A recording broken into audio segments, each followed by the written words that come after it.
ಪ್ರತಿಧ್ವನಿ ಕನ್ನಡ, ಪ್ರತಿಯೊಬ್ಬ ಕನ್ನಡಿಗನ ಧ್ವನಿ. ಖಾಸಗಿ ಶಿಕ್ಷಣ ಸಂಸ್ಥೆಗಳಲ್ಲಿ ಖಾಲಿ ಇರುವ ಹುದ್ದೆಗಳಿಗೆ ಅತಿಥಿ ಶಿಕ್ಷಕರ ನೇಮಕ ಮಾಡಲು ಮನವಿಯನ್ನ ಸಲ್ಲಿಸಲಾಯಿತು.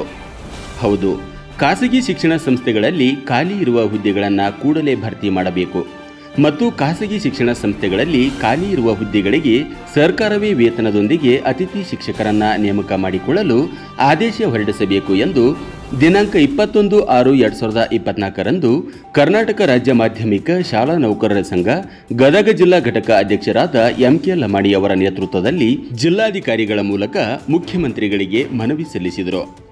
ಮನವಿ ಸಲ್ಲಿಸಿದ ಬಳಿಕ ಮಾತನಾಡಿದ MK ಲಮಾಣಿಯವರು, ಕರ್ನಾಟಕ ರಾಜ್ಯದಲ್ಲಿ ಜನಪರ ಮತ್ತು ಬಡವರ ಪರವಾದ ಕಾರ್ಯಕ್ರಮಗಳನ್ನು ನೀಡುವ ಮೂಲಕ ಜನರ ಗೌರವ ಪ್ರೀತಿಗೆ ಪಾತ್ರರಾಗಿರುವ ಮುಖ್ಯಮಂತ್ರಿ ಸಿದ್ದರಾಮಯ್ಯನವರು ಅದಕ್ಕೆ ತಕ್ಕಂತೆ ಶಿಕ್ಷಣ ಇಲಾಖೆಯು ಸಾಮಾಜಿಕ ಅಭಿವೃದ್ಧಿಗೆ ಭದ್ರ ಬುನಾದಿಯಾಗಿದ್ದು, ಅದು ಖಾಸಗಿಯಾಗಿರಲಿ ಸರ್ಕಾರಿ ಆಗಿರಲಿ ಮಕ್ಕಳಿಗೆ ಸಮಗ್ರ ಶಿಕ್ಷಣ ನೀಡುವ ಅಗತ್ಯ ಮತ್ತು ಅಗತ್ಯ ಶಿಕ್ಷಕರ ಅಗತ್ಯವಿದೆ.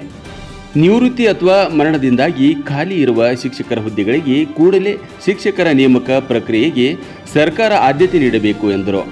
ಈ ಸಂದರ್ಭದಲ್ಲಿ AS ಪಾಟೀಲ್ ಪ್ರಧಾನ ಕಾರ್ಯದರ್ಶಿಗಳು, DN ಮುರುಡಿ, AB ಬಾವಿ, BD ಯರಗೊಪ್ಪ, VS ಕಾಮಗುಳಿ, BC ಗುಳೇದ್, DH Korlahalli, TR Nayak, RV ಗೊಂಡಬಾಳ, PN Hiremath, GB Mulgund, SY ಕುರಿ, MA ಪಲ್ಲೇದ್, VV ಶಿಲ್ಪಿ, SF VM ಭಾವಿ ಮುಂತಾದವರು ಉಪಸ್ಥಿತರಿದ್ದರು.